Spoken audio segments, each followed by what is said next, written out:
안녕하세요. 김성길 목사와 함께하는 예수님 이야기 제4단원의 398회가 되겠습니다. 이 시간 함께 나눌 말씀의 주제는 기독교의 본질을 바로 알자라는 제목입니다. 자, 본문은 마태복음 11장 2절과 3절입니다.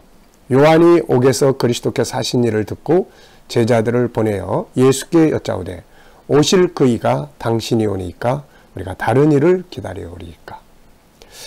자, 전 시간에 말씀드린 바와 같이 예수님이 세상에 오실 메시아라는 사실을 미리 증거한 사람은 바로 세례 요한입니다.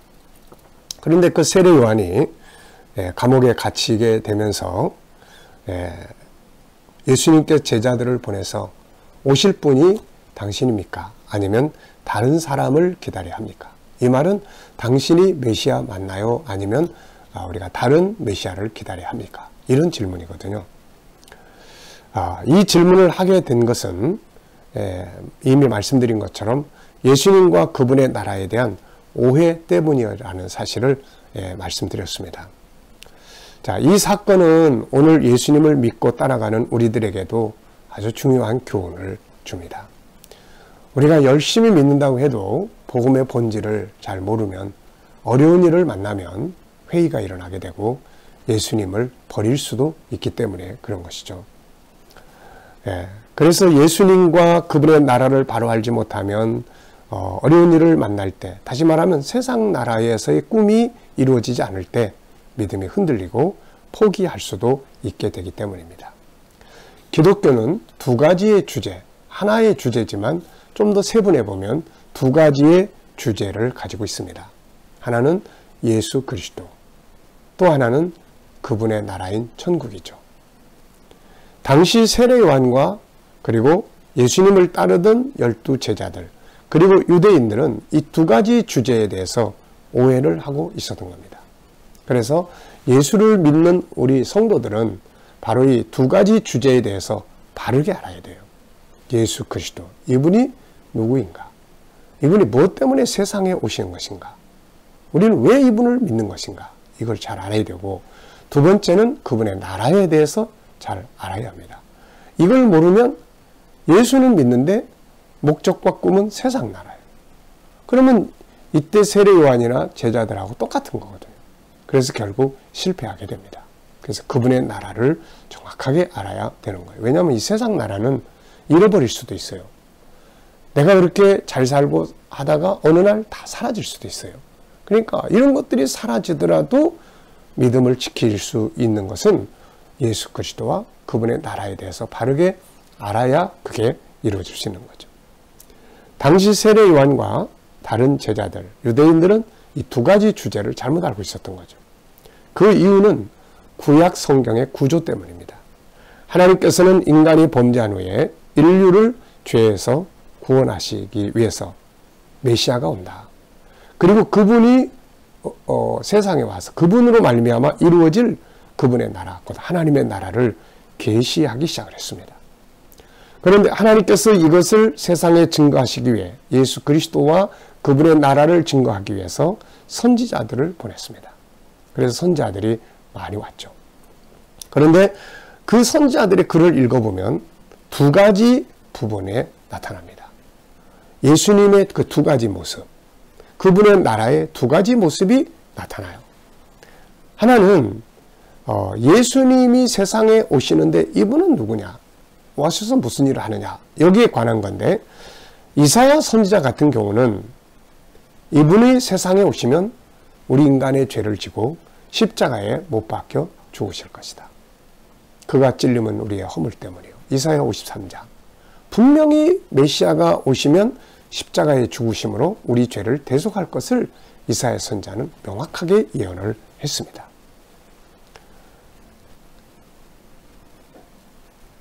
그것이 바로 이사야서 53장이죠. 또 다니엘 같은 선지자 역시 예수님이 세상에 오셔서 십자가에 죽으신다. 이걸 이야기를 하고 있어요. 그리고 구름 타고 재림하신다. 그러면 영원하고 영원하고 영원한 나라가 이루어진다. 요 예언에다가 신앙의 뿌리를 딱 뒀으면 예수님이 메시아라는 것을 알았을 때, 우리 위해서 십자가에 죽으실 분이구나. 그분이 외치는 나라, 재림하실 때, 다시 오실 때 이루어질 나라구나. 지금 하늘에 있는 나라구나. 이거를 알았을 거예요. 그러면 이런 질문을 할 필요가 없는 거죠. 오실 분이 당신이에요? 아니면 다른 분 기다려야 돼요. 그런데 또 한 면이 나타나 있어요. 이게 이제 모형적 부분이에요. 하나님 나라의 모형적 부분. 그래서 이 에레미야나 에스겔 선자 같은 선지자들이 글을 읽어보면은 메시아는 다윗의 후손으로 오는데 왕으로 온다. 이렇게 이야기하고 있어요. 왕으로 온다. 그리고 그가 오면 다윗의 시대를 재건할 것이다. 이렇게 예언을 하고 있단 말이죠. 하나님 나라가 세상에 전파되면서 모형들이 등장했어요. 에덴 동산, 가나안 땅, 그리고 이스라엘 왕국. 그래서 이스라엘 왕국이 하나님 나라의 모형의 역할을 한 겁니다. 그러니까 이스라엘 왕국을 하나님 나라의 모형으로 말씀하고 있다 보니까 당시 사람들이 이사야 53장을 중심으로 십자가에 매달려 죽으실 이 예수를 생각하고 있는 게 아니라 왕으로 오실 분, 그리고 로마에서 이스라엘 왕국을 건져내실 수 있는 분으로 메시아를 기다리고 있었던 거죠. 이때는 이제 바벨론의 지배로부터 시작해서 이제 로마의 지배까지 약 600여 년 동안 식민지 생활을 하고 있었어요. 그러니까 이때 유대인들은 죄에서 인류를 구원하실 그 메시아보다는 다윗 왕국을 재건할 다윗의 후손으로 오실 이스라엘의 왕으로 오실 메시아를 더 기다렸던 거죠. 그래서 예수님이 예루살렘 입성하실 때 막 이 사람들이 환호할 때 우리 위해 십자가에 죽으실 분이다. 이렇게 한 게 아니라 이스라엘을 회복할 분이다. 다윗 왕국을 재건하실 분이다. 그러면서 호산나, 다윗의 자손이요, 이스라엘의 왕이시여, 막 이렇게 환영을 했던 거죠. 세례요한 역시 이런 상황에서 감옥에 갇혀 있고 예수님이 나라를 회복할 어떤 기미도 보이지 않고 그래서 의심이 들었던 겁니다. 나중에 예수님의 십자가는 사실 하나님의 예언을 그대로 이루어가는 것이고 인류를 죄에서 구원할 중대한 사건이었는데 이들은 실패로 본 겁니다. 사실 예수님 십자가에 죽으시면서 자기들의 꿈은 다 깨진 거죠. 다윗 왕국 건설에 대한 꿈은 깨졌던 것입니다. 물론 후에 성령이 임하신 후에 이들은 비로소 모든 진실을 바르게 알았던 거죠. 그래서 예수님을 위해서, 하나님 나라를 위해서 목숨을 바쳤던 것입니다. 오늘 우리들이 이 사건을 보면서, 이 세례요한의 질문을 보면서 정말 우리가 잘 깨달아야 돼요. 대체적으로 신앙생활을 하는 많은 사람들은 예수를 믿음으로 세상 나라에서 뭘 이루려고 하는 꿈들을 가지고 있습니다. 예수 믿으면 잘 되고 복을 받고 죽어가는 사람도 살아나고 어려운 일에서 건져주고 아이들은 공부도 다 잘하고 하는 일이 잘 되게 해주는, 다시 말해서 세상 나라에서 내 꿈을 이루어주는 분으로 생각을 많이 하고 따라간다, 그런 이야기죠. 그런데 그분을 믿고 따라가는데 때로는 안 될 때도 많아요. 죽을 때도 있어요. 때로는 시련을 겪을 때도 있어요. 있는 게 사라져버릴 때도 있어요. 이때 이제 막 헷갈리게 되는 거죠. 그래서 예수님이 없나? 그분을 따라가는, 나 예수 잘 믿었는데 왜 이렇게 되지? 이런 생각들을 가질 수밖에 없는 겁니다. 자, 제 이야기를 많이 해드렸어요. 저도 그런 사람 중에 하나였으니까. 모태신앙인으로서 그냥 평범하게 예수 믿으면 다 잘 되고 아름답고 뭐 이런 생각 가지고 산 거죠. 그러다가 어느 날 가족들이 뭐 교통사고로 한 사람 막 세상을 떠나고, 어머니가 교회 가시다가 막 사고만 나 세상 떠나고, 이런 장면들을 겪으면서 저에게도 큰 혼란이 왔었어요. 안 믿는 친척들이 장례식 때마다 와가지고 너희 집은 예수밖에 모르는 집인데 왜 이렇게 폭삭 망했냐, 할 말이 없는 거예요. 그래서 저도 나중에는 하나님 없다, 예수님 없다, 그리고 이제 그만 믿기로 결정했던 그런 시기가 있었어요. 그때 이제 성령께서, 제가 막 방황하고 있을 때, 뭐 석가모니도 연구해보고 막 그런 과정을 거치고 있을 때 성령께서 저에게 이런 질문을 하나 주셨어요. 그게 뭐냐면, 기독교의 본질이 무엇이냐? 이거를 저한테 질문을 주셨어요. 그냥 질문이 아니에요. 내 속에 너무 강하게 다가온 질문이었어요. 기독교의 본질은 뭔가? 그래서 그때부터 기독교의 본질을 연구하기 시작을 했습니다. 이젠 내가 기독교를 찾기 시작을 한 거죠. 도대체 이게 뭐야? 기독교는 도대체 뭐야?